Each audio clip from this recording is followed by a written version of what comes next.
There's people talking about a gift wrapping exploit. Gift wrap exploit? Yeah, what's this gift wrap exploit that's being talked about in chat? I really hope this is an elaborate D's nuts joke. Oh, gift wrap exploit. Well, no, that is an owned core post from 2013. I don't think that's what we need. Let us know in chat. Let's do some live research. What is this OP Gaming? Let us know what this gift wrapping exploit is. Oh, by the way, I have turned on super chats. Nice one. Nice ones. So if you have any questions or things, yep, they be there. Mm-hmm. But yeah, a game breaking exploit. Apparently, I'm very confused. I also don't know if I am just falling for a meme. Doesn't appear to be a meme. So I don't know. Yeah. Unless it's no, no, it can't be true. I was gonna say that gift wrap exploits from 2007 originally. Oh, is this one in TBC Classic? So could this be a TBC Classic one? This old one. It's pronounced a gift wrap exploit. Fuck off. I suppose while I'm looking at chat, someone did say, I hope one day you do Ultimates, Matt. If you're reading, you'll love it.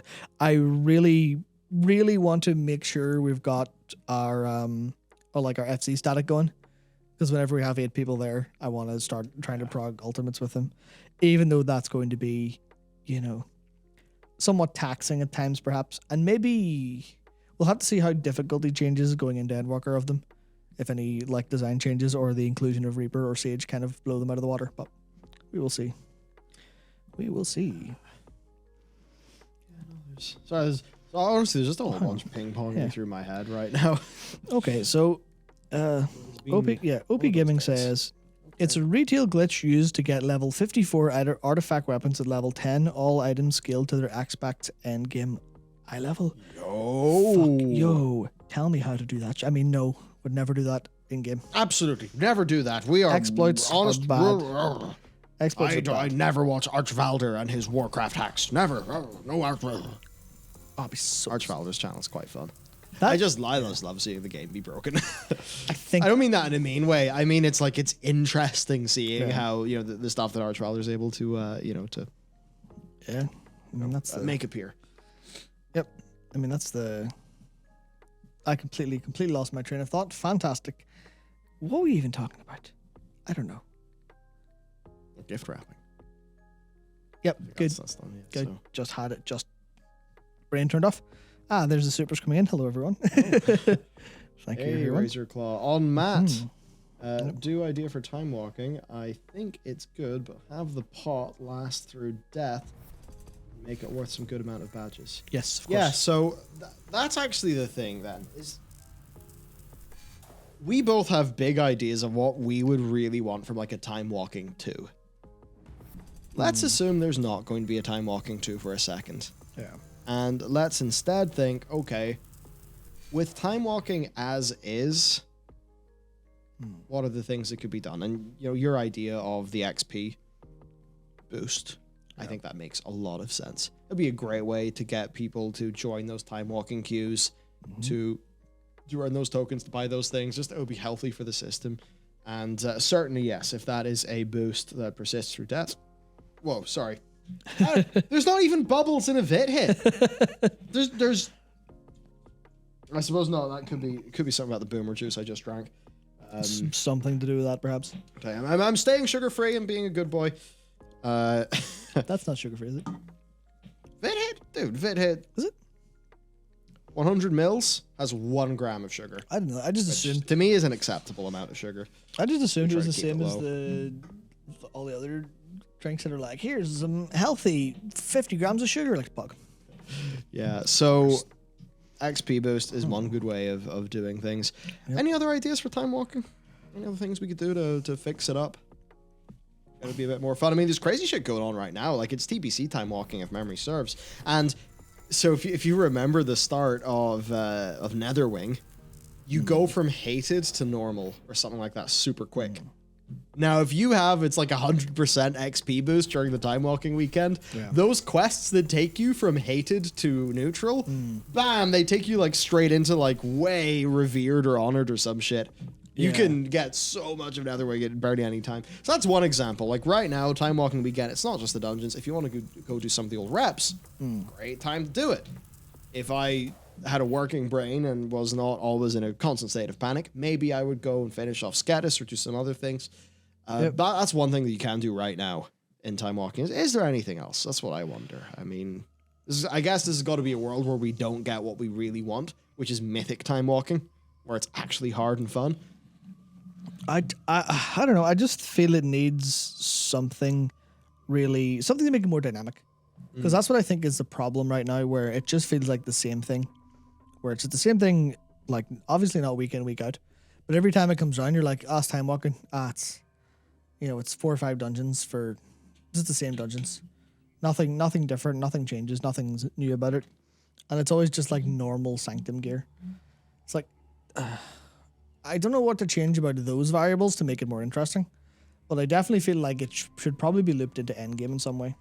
That's kind of my problem, where I feel like just make it give something that makes me want to do it instead of going, well, I'm going to get a 226 bit of gear, but it's a random loot box of gear, so I don't trust it to be good, because it is actually years now of the disappointment box has properly trained me to not want randomness anywhere, because I've been burned so many more times than I've felt good. That's the dangerous thing. Yeah. I guess I'd think, number one, a suite of things that are good for alts. So maybe expanding things out. Could we think about a time walking set of any form?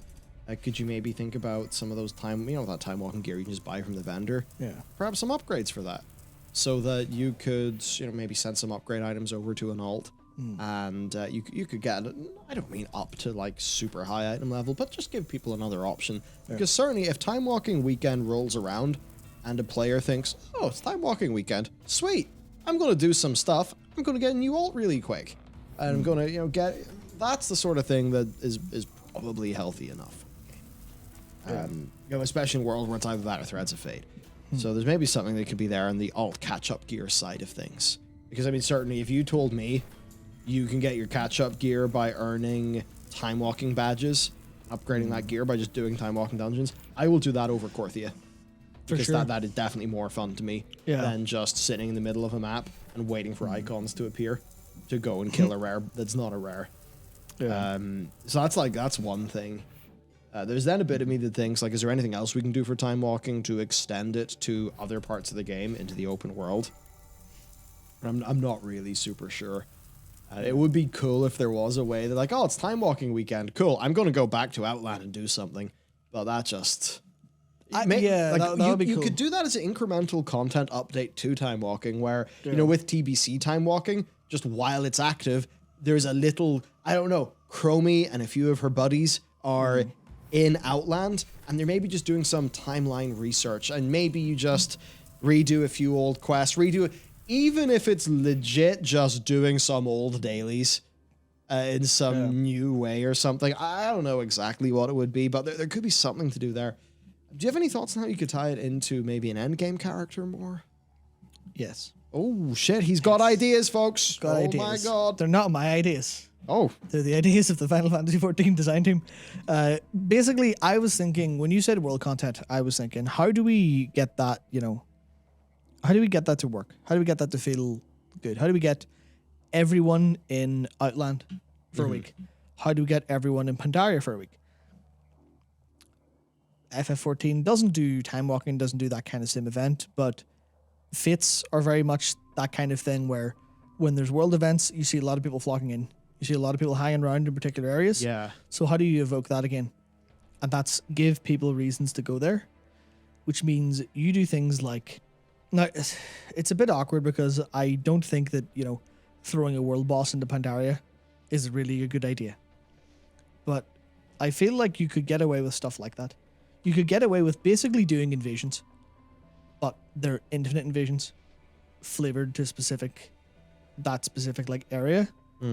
Run those for a week, have them spawn really nice, make sure they give plenty of XP, make sure they give some currency for endgame, just a little bit.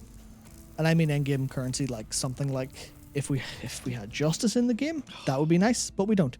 So imagine they give justice, they give honor, and when war mode turned on, stuff like that, and then you could have like Chromie as a vendor show up. I mean, you give them their own token, so kind of like time walking badges, but probably revamp everything they're good for. Use them to upgrade gear, use them to like have even more cosmetics and stuff like that. Even limited cosmetics that are kind of, here's a big explosive. Here's fireworks for this Pandaria firework. And it's like limited use, all the stuff that they kind of get away with. Have a load of that. Have a load of toys for sale, but to have a little bit of a thriving hub somewhere in that zone.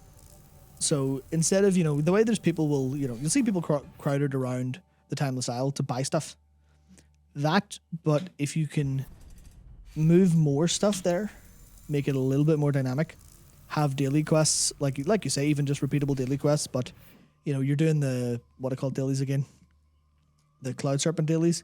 Yeah. But they give you a big stack of time walking badges.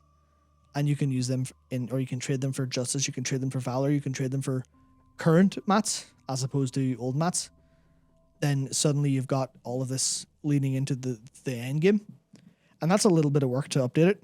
But it's just that idea of just spawn content that matters for every player in those zones. Do what you can to combat sharding too hard, so players all feel like there's no one about. And then get that feel on the go. We're just everyone's back in Pandaria for a weekend or for a week. What I'd say there is like, so imagine if a Fate operated like a world quest where it was solo progression, because a Fate is a thing that is shared by everyone in your shard. Yeah. So you see a Fate in your map, you don't get to it in time. Other people are going to complete it. It'll be gone. Yep. It's like that with the little zone events in Guild Wars 2 as well. Whereas with a world quest, it's just that instead of picking the daily quest up and going to the place, you go straight to the place and the daily quest is sort of put on you. But there's no sense of shared progression there. Whereas with a Fate, what can end up, not that a Fate's like a super cool thing being real. No, you just go and you just hit your buttons and sort of glaze over for a bit, but you're doing something. Like at least it's you're doing that. There's a bunch of other people with you at the same time. It feels like you're playing an MMO. Yep. And that is what people liked about the Legion invasions of Legion pre-patch. Yep. That is not something that was replicated with the Legion invasions of patch 7.2. Yeah. So if you can get something like that going, get us back into those old zones, that would feel pretty nice. But who knows? Because I mean, in Invasion, they think that doing a small number of those is what constitutes chunky world content for an end game patch. So who knows? But hopefully. Yeah, it's just the same idea of spawn content that matters for everyone in the world. Do that, and there you go. If you can do the other stuff, it's just it's just the simple things. Yeah. Put content in the world, make the content relevant, design that content, design the rewards of that content to be relevant to people across the level spectrum. Even if you go, okay, well, even if it's limited. Well, I mean, there's an example. Tie that back into the XP pots where you go do those on a character and now you've got an XP pot for your alt. You send that XP pot to your alt go does the same thing because it gives a bunch of XP on that character because it's below level 50, below level 60. And suddenly you've got like a bunch of natural gameplay on the go. The gameplay doesn't have to be stellar. It just needs to be, something you're engaging in the world. And if it's the Infinite showing up and they're attacking a village, even if they're not actually attacking the village, they're just crowding around outside it, something like that is enough to make it feel real and nice. Yeah. Yeah, so I'd be interested in a massive time walking version 2. Yeah. But if that's not going to happen, I'm just interested in what little tweaks can they do to the rewards and to some little bits of the content that can massively elevate that experience, make it relevant to more people. FF shows us that a wide access to past content on characters is a good thing. It's good for the old players. It's good for the new players. Therefore, how can WoW tap into that in a stronger way than it currently does with Time Walking? I mean, it's able to. How do I put this? If you want to make a change for Time Walking that could feasibly make it into the next Time Walking event in terms of implementation time, testing time, etc. Yeah. Maybe you'd have to wait to a 9.1.5 or something because I'm not super sure what they can push in a hotfix for as a patch. But problem is you'd probably have to reset Time Walking badges or introduce a new currency. Uh-oh. But ignoring that problem, currency from Time Walking events the time walking stuff, reduce the amount you get for the first clear and move it down to a big stack daily. You know, split that one clear out over a week of login daily and get your 100 or 200 for every first one, and then not down to 10 or 20 for everyone after, down to 50 or 100. Right. Make it feel like you're actually stop this bullshit of first time of the week, really valuable. Massively every other front one's load. shit. Yeah, don't massively front load it, and then put on the vendors XP potions that work for everyone below 60, and then put on expensive things to work towards, such as here's a teleporter to, you know, wherever that person is. There's a teleporter to the Timeless Isle. Oh yeah, like little time walking teleports. Yep, there's to a the vendors. Great. there's a teleporter to the Timeless Isle from you know, whoever's sells there. Maybe that costs maybe that will take you, you know, like 5 dungeons a day all week to earn. Maybe, but it's still something to earn. I Just do that agree. Yeah, Yeah. that's a good start.